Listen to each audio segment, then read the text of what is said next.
రీసెంట్గా ఆయన హీరో కూడా అయిపోయారు. మ్యూజిక్ షాప్ మూర్తి అని ఒక చిత్రంతో మనందరినీ పలకరించడం జరిగిందనమాట. సో అద్భుతమైన నటుడు అజయ్ ఘోష్ గారిని వేదిక మీద రాష్ట్రంగా స్వాగతం పలుకుతున్నాము. సో ఎన్నో అద్భుతమైన చిత్రాల్లో ఎన్నో మంచి మంచి పాత్రల్లో ఆయన్ని చూడడం జరిగింది. కోర్స్ ఆయన స్పెషల్గా కనిపిస్తారు.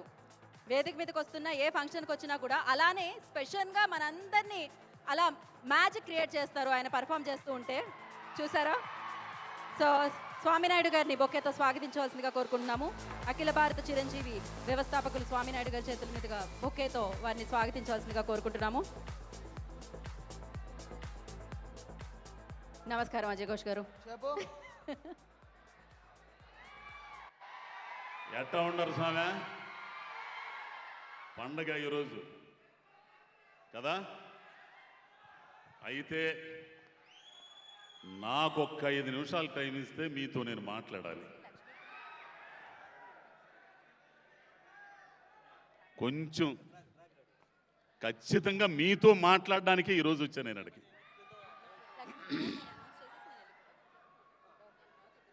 మనిషి పుట్టుక ఒక వరం, పదుగురు మెచ్చినప్పుడు అది మనోహరం అంటారు. ఏ కారణం లేకుండా మనిషి ఈ భూమి మీదకి రాడు. నువ్వైనా నేనైనా ఆయనైనా. అయితే వచ్చిన పనిని గుర్తించి ఎందుకు పంపించాడో ఆ కార్యాన్ని ఫుల్ఫిల్ చేయగలిగినోడే అత్యుత్తమ శిఖరం మీద ఉంటాడు. అట్లా ఉన్నోడే ఆయన.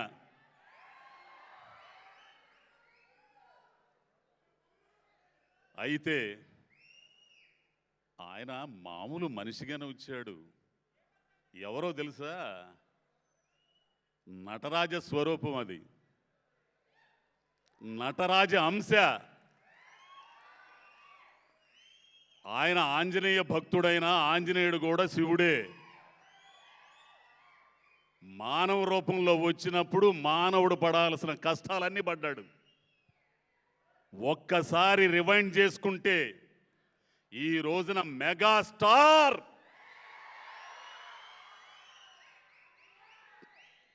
కొన్ని వేల మందికి కాదు, కొన్ని లక్షల మందికి కాదు, కొన్ని కోట్ల మందికి ఆయన జీవితం ఆదర్శంగా ఉంటుంది తెలుసా. ఇందులో ఇక్కడ ఉన్నోళ్ళలో ప్రతి ఒక్కడికి ఏదో సందర్భంలో ఆయన ప్రభావాన్ని చూపించుంటాడు. అది ఒప్పుకోవాలా. నా మీద కూడా నేను తిరిగే ప్రపంచం వేరైనా నా వయసులో ఉన్నప్పుడు ఈయనొక్క సినిమాలు చూసేవాడిని నేను. అభిలాష, ఖైదీ. నా జీవితంలో ఎంత గొప్పగా చూసింది ఎవడంటే ఎన్టీఆర్ గారిని, తర్వాత ఈయన్నే.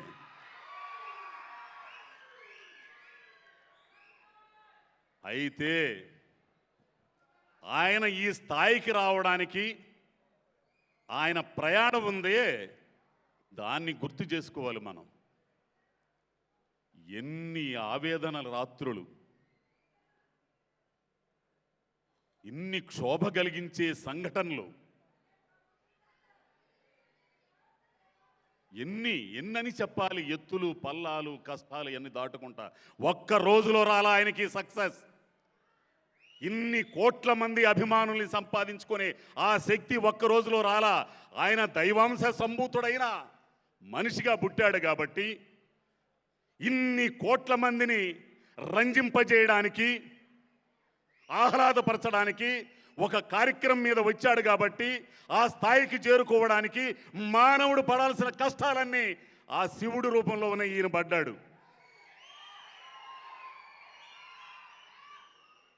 ఈ రోజున ఈయన కంటే డబ్బున్నోళ్ళు ఉండొచ్చుగాక, కోటీశ్వరులు ఉండొచ్చుగాక, కానీ ఇన్ని కోట్ల మంది మనసుల్లో గూడు కట్టుకున్నోడు ఎవడన్నా ఉండడా?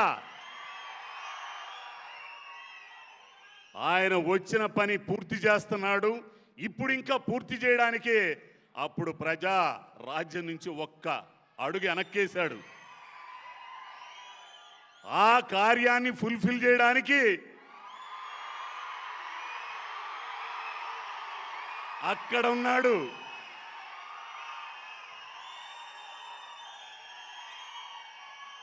నువ్వింకా ఇన్ని కోట్ల మందిని రంజింపజేయాలి, వినోదపరచాలి, వాళ్ళకి ఆదర్శంగా ఉండాలి అనే ఉద్దేశంతోనే ఆ కార్యాన్ని ఆయన భుజానేసుకున్నాడు.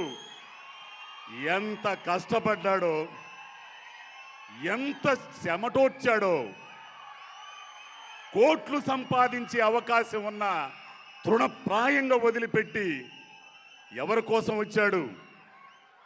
మన కోసం. అయితే ఒక్క నిమిషం, ఒక్క నిమిషం రా బాబు, ఒక్క నిమిషం. ఈ ఈ ఈ క్రెడిట్ మీది. ఒక మనిషి మీద ఉన్న అభిమానం, మెగా స్టార్స్ మీద ఉన్న అభిమానం వేరే రూపంలో ఒక 5 కోట్ల మంది జనం అంధకారంలోకి వెళ్లకుండా, అడుక్కు తినకుండా కాపాడింది. వలస పోకుండా కాపాడింది మీ అభిమానమే. ఒక మనిషి మీద ఉన్న అభిమానం, 2 అన్నదమ్ముల మీద ఉన్న అభిమానం, ఓటు అనే రూపంలో, మీ అభిమానం ఓటు అనే రూపంలో ఒక రాష్ట్రాన్ని కాపాడింది. ఆ ఘనత మీది.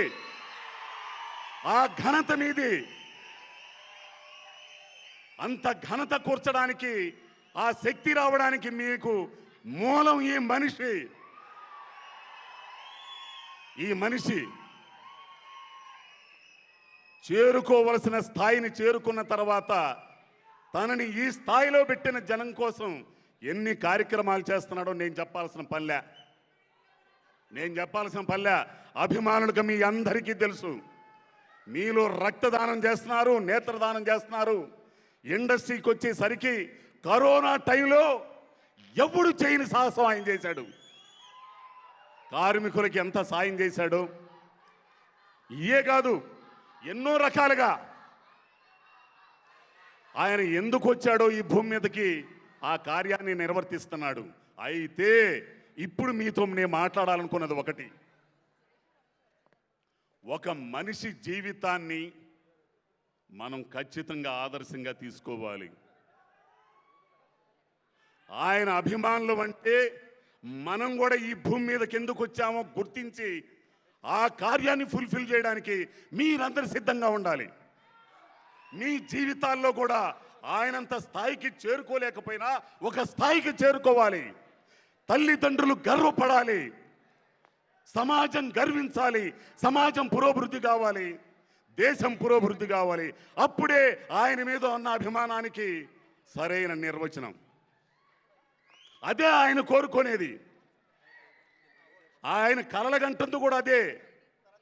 నా అభిమానులంటే చిరంజీవి అనే కొణిదెల శివశంకర ప్రసాద్ అనే వ్యక్తి కోరుకునేది, ఆయన అభిమానించే అభిమానులుగా కోరుకునేది మీరు కూడా ఆ స్థాయికి చేరాలని, ఆయన ప్రారంభించిన కార్యాలని ముందుకు తీసుకెళ్లాలని. కాబట్టి ఈ సందర్భంగా గౌరవనీయులైన చిరంజీవి గారికి,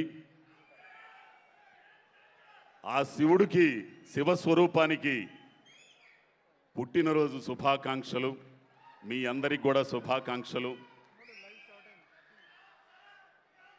నేను ముందు చెప్పినట్టు ఆయుష్మాన్ భవ, నిండు నూరేళ్ళు ఆరోగ్యంగా ఉంటూ ఇంకా మీరు చేయాల్సిన కార్యాలన్నింటినీ కూడా ముందుకు తీసుకెళ్లే భాగంలో అభిమానులుగా, నేను ఒక అభిమానిగా నేను ముందుంటాను, మీరు ముందుంటారు, అందరూ ముందుండి నడిపిద్దాం. ధన్యవాదాలు అందరికీ. థ్యాంక్ యూ అజయ్ ఘోష్ గారు, thank you so much. So ఆయన మనసులో ఉన్న అభిమానం చిరంజీవి గారి పట్ల అది వినిపించింది ఆయన స్పీచ్లో. ఓకే, మర్చిపోయే ఒక మాట, నేను రామ్ చరణ్ గారి బర్త్డేకి రాలేకపోయా. ఎందుకంటే రామ్ చరణ్ గారితో ఉన్న నాకు అనుబంధం వేరు. ఆ పిల్లోడు నిజంగా చిరంజీవి గారిని ఒక్కసారే నేను చూసింది, అది రంగస్థలం షూటింగ్లో. ఈ అనుభవాన్ని మీతో పంచుకుంటా నేను. ఆయన వచ్చాడు సెట్కి, అందరూ ఆయన చుట్టూ జారుతున్నారు, మనకెందుకు వచ్చిన గొడవలుగా అని నేను పక్క వెళ్ళిపోయా. ఆయన వచ్చేసి నన్ను దూరంగా చూస్తా, ఎవరు, రామ్ చరణ్ గారు అని పిలుస్తున్నాడు అనుకున్నా. నన్ను పిలిచి నన్ను వాళ్ళ నాన్నగారికి ఇదిగో ఈ మహామనిషికి పరిచయం చేస్తే కూర్చున్నోడు లేచాడు రా స్వామి అని ఆయన. అది సంస్కారం. నేను అవన్నీ పిపీలకం. ఆయన ముందు కూర్చున్నోడు లేచి నమస్కారం అండి అని అన్నాడు. పలానా ఏరియా చేరాలా ఎన్నంటే అప్పుడు అడిగాడు, రాజుగారు బాగున్నారు, రాజుగారి ఫ్యామిలీ బాగుందా, పిల్లలు బాగున్నారు, ఫైట్ మాస్టర్ రాజుగారు, ఇవన్నీ అడిగాడు. ఆయన నడయాడిన ప్రదేశం కూడా చీరాల్లో, నెల్లూరు, ఒంగోలు అన్నీ నడయాడిగాడుగా, రాష్ట్రంలో అన్ని చోట్ల తిరిగాడు. సో ఈ కార్యానికి అప్పుడు ఆ పుట్టినరోజు నేను రాలేకపోయాను. స్వామినాయుడు గారికి నా మీద ఏదో కొంచెం అభిమానం, రావాలని నాకు అప్పుడేదో కుదరలా. ఇప్పుడు కూడా స్వామినాయుడు గారు ఎంతో ఇదిగా, లేదండి నేను వస్తున్నానండి అని వచ్చాను. ముఖ్యంగా స్వామినాయుడు గారికి అభిమానులకి